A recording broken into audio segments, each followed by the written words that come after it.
Hello and welcome to Chiropractic.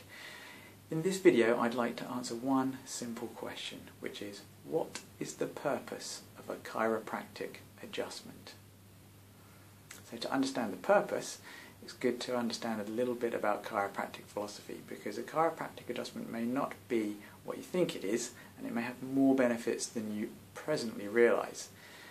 Now, as chiropractors, we believe that you have an innate ability to heal yourself. There's an innate intelligence that organises the systems of your body and allows it to function optimally. Now, we're not alone in this. In fact, you probably believe that you can heal yourself as well. For instance, you may have noticed if you cut yourself, you get better. You don't need a plaster, you don't need some magic pill to make you better. Same if you break your leg.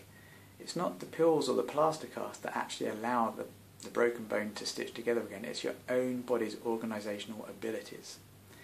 And so as chiropractors, what we're looking for is we're looking for things that are stopping your own intelligence, your own optimal healing abilities from working. Now, because your nervous system controls and coordinates all of your bodily systems, we think it's pretty important to look after the nervous system so that you can look after the rest of your health. And because most of the nervous system is housed in the brain and the spinal column, that's why we've now become synonymous with back pain and neck pain, because that's where we're doing most of our work on the nervous system.